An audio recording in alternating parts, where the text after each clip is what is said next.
All right, hello and welcome. Today we're diving into the Neural Network Designer's Toolkit. We're going to look past the standard all-purpose tools and check out some of the more specialized instruments, these advanced convolutions that are built to solve some really specific and really important problems in computer vision.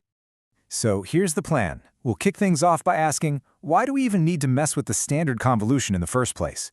Then, we'll explore three awesome solutions: the dilated convolution for seeing the bigger picture, the depthwise separable for being crazy efficient, and the transposed for actually building images back up. And finally, we'll pull it all together so you know exactly how to pick the right tool for the job. You know, the standard 2D convolution is the absolute workhorse of computer vision. It's the bread and butter of pretty much every CNN out there, and it is fantastic at processing images.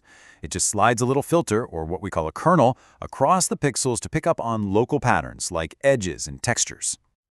Which kind of begs the question, right? If this tool is so good at its job, so effective for things like recognizing what's in a photo, why did researchers even bother inventing anything else? What problems were they running into? Well, as powerful as it is, the standard convolution has a few key limitations. First, it's just computationally expensive. It can be really slow and hungry for resources, which is a big problem for, say, your phone. Second, to see the bigger picture, models often use pooling layers which shrink the image and cause resolution loss. You literally just throw away fine-grained detail. And finally, its fixed receptive field means it has a very local, tunnel vision view, making it hard to understand the wider context of a scene. These are the exact problems that led to the cool innovations we're about to check out. So let's grab our first specialist tool, the dilated convolution. This one is all about being able to see the bigger picture, see the whole forest, without losing sight of the individual trees. A dilated convolution, which you might also hear called an Atrous convolution, has this simple but honestly brilliant trick up its sleeve. It puts gaps between the points in its filter. This lets it expand its receptive field, basically the area of the input image it can see at once without adding a single extra parameter. And here's the really important part. It does this without having to shrink the image. It's kind of like getting a panoramic view for free. So the magic ingredient here is something called the dilation rate. A rate of 1 is just your normal everyday convolution, but if you bump that rate up to 2, it means the kernel elements are now 1 pixel apart, so they're effectively skipping pixels. This lets the filter cast a much wider net and pull in context from a way bigger area, all while using the exact same number of weights as a standard compact filter. Pretty clever, right? And this is where it really shines, a task called semantic segmentation. Think about a self-driving car. The AI needs to label every single pixel in its view. That's a road, that's a car, that's a person. To do that right, it has to understand the context of the whole scene. Dilated convolutions are the key, letting the model see that whole street scene at once so it can make those super precise pixel-level decisions. Okay, next up is the tool that tackles that big problem of computational cost. This is the innovation that makes it possible to run really powerful computer vision models right on your smartphone, without it getting red hot and draining your battery in 5 seconds. Depthwise Separable Convolutions are all about one thing: efficiency. They take the single complicated job of a standard convolution and smartly split it into 2 much simpler, much faster steps. The end result is a massive drop in the number of calculations the computer has to do and in the overall size of the model. This is absolutely essential for mobile apps and other devices that don't have a ton of power. So, how does it pull this off? It's a clever 2-stage process. First, the depthwise step takes a unique filter and applies it to each input channel on its own. It's looking for spatial patterns, shapes, and textures, but it does this one channel at a time. Then, the pointwise step uses a super simple 1-by-1 convolution to intelligently mix and combine the outputs from all those separate channels.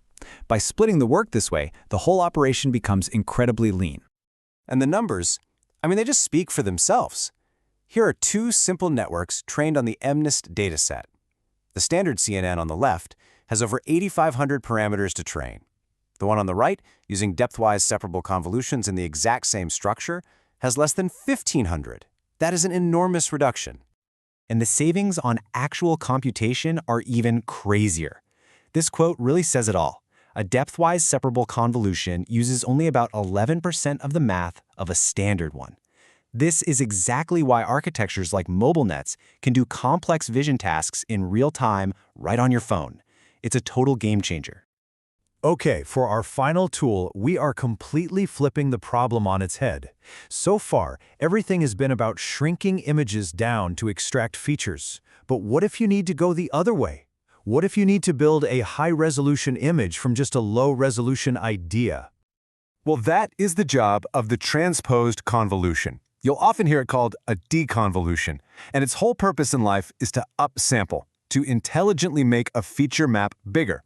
This makes it a must-have for any model that needs to generate an image as its final output, like in GANs, or for tasks like segmentation, where your final output map has to be the same size as your original input image.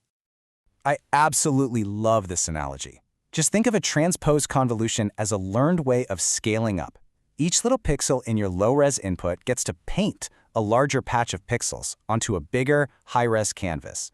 And the network's job during training is to figure out the weights of the filter, which are basically the perfect brush strokes to use to create a really detailed, realistic final picture. But this powerful tool comes with a very well-known catch: checkerboard artifacts. See, when the filter size and the stride, or the step size, don't line up just right, you get something called uneven overlap. It's like the metaphorical paint gets applied more heavily in some spots than others, and you end up with these weird grid-like patterns in your final image. It's a classic telltale sign that a transposed convolution was probably used. So, there you have it, 3 specialized tools, each built to solve a very different kind of problem. Now let's just pull it all together and create a quick and dirty guide for choosing the right convolution for whatever you're trying to do. This table really is the perfect cheat sheet. So, do you need to see the big picture for a task like semantic segmentation? You're going to want a dilated convolution. It increases your context for a low cost. Is efficiency the name of the game, maybe for a mobile app? Then Depthwise Separable is your best friend, no question. And if your goal is image generation, building a high-res output from a small input, then you'll be using a transposed convolution, just keeping in mind that it's a bit more computationally expensive. And that really brings us to a final thought. We've seen this constant push and pull between raw power and pure efficiency. As more and more AI gets pushed off of giant cloud servers and onto edge devices like our phones, cameras, and sensors, the hunt is on for convolutions that are both incredibly powerful and incredibly efficient. So what do you think that next breakthrough is going to look like? Thanks so much for joining me.